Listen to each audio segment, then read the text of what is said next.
So I took in this shot in the dark 15 years ago when I went on whitepages.com to find a phone number for a former child actor to invite him to a special event celebrating the 40th anniversary of Willy Wonka and the Chocolate Factory.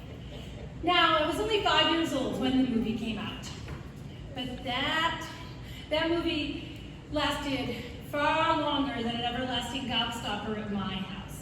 We had the record album. To this day, I still know every single word to every Oompa Loompa song. We even had the candy making kit.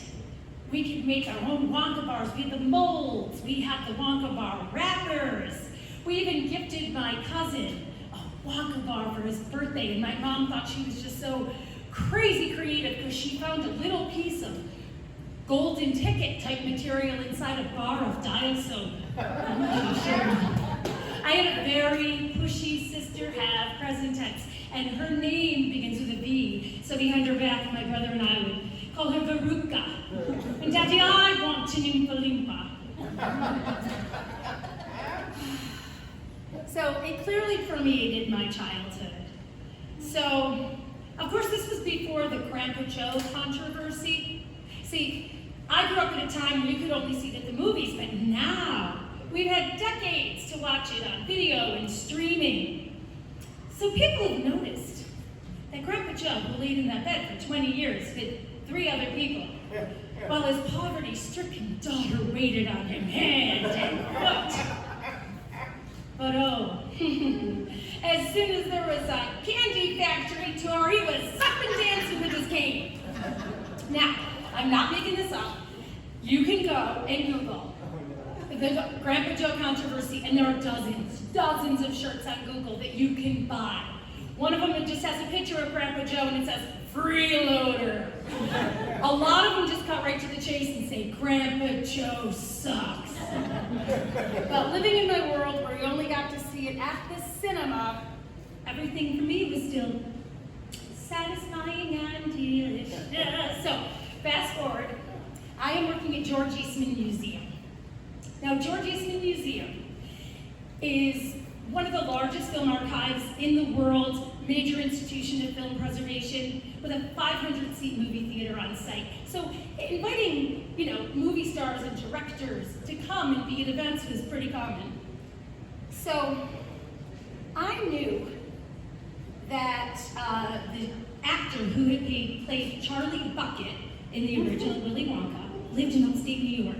I had heard that he had made some appearances at some different Willy Wonka events. Also, it was the 40th anniversary of the movie, so all the child actors had done some commentary for the DVD box set. And he was doing some international appearances, so I figured, why not invite him to Rochester, New York for a screening? So what I decided to do is try to make believe I had my readers. No, I have this down. I just, for some reason, want to just cheat sheet this. So we'll edit this out. Yeah. Okay, so, for some reason, as I was looking for his number, getting ready to call him, I was like, I'm nervous. Nervous to call him. Now, in my job at George Eastman Museum, it was pretty magical. I was a PR director there for 16 years. I did press conferences for Meryl Streep and James Earl Jones, and I had Tony Curtis kiss me up and down my arm, and I made promo videos with Willem Dafoe, and I even flossed Fay Wray's teeth.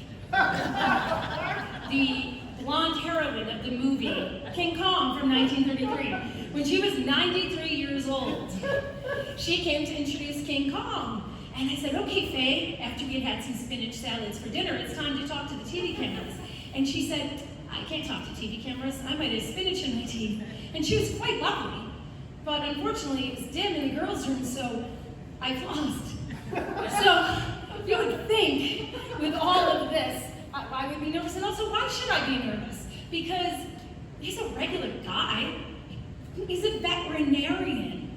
I mean, he's retired now, but he has dogs and cats, but all mostly large farm animals. Yes, I will let you know that grown Charlie Bucket artificially inseminated cows for a living. Let me bring you back to sugary Wonka sweets and fabulous, delicious milk chocolate. Not milk, dark chocolate. So I get his number, and I'm going to call him. And I call and I get his wife. And she's an absolute sweetheart. And I find out, not only does Dr. Peter Ostrom, aka Charlie Bucket, his mother lives in Rochester. And as a matter of fact, he's coming to Rochester for Thanksgiving with his entire family. I rush back. We had already had Willy Wonka planned on the docket that fall. We schedule it, he's hosting it, we sell it out. Now, I've already had more than my 15 minutes of fame, as I told you, but the film programmer asked me in PR, we're just supposed to be Cerner de Bergerac, hiding behind the tree. It's not about us. If I wanted to be the one to lead the audience Q&A after the film with Charlie. So, fast forward to that Black Friday in 2011, I introduce Peter, he introduces the film, we have 30 Ostroms in the audience, and then afterwards we gather in front of the audience and do a Q&A, and what we learn is this is the first time his own kids have ever seen the movie with him in a theater. We learn from his siblings who are in the audience that they're still pretty jealous that 12-year-old Charlie got to go to Germany with mom to make the film and they had to stay back in school. And then we also find out that this one film he ever made, he never made another film, even though he is ranked among the top child actors of all time. Such a small footnote in his life that his wife was engaged to him before he even told her that he had been in the movie. So here we are in front of this audience. He was remarkable, he was humble, the audience loved him, they thanked him in their Q&A for, we met our hero, and sometimes you're disappointed when you meet your heroes, but not with you, sir. And he said, if I had to make one film, I made a good one. So the night really was satisfying and delicious, except for this PR person who spends her career telling clients and CEOs what to wear and what to say, sat on that stage in all of her buxom beauty next to Charlie Bucket. And didn't realize till the next day when I went to edit the video that I was wearing a blueberry colored dress. Thank you.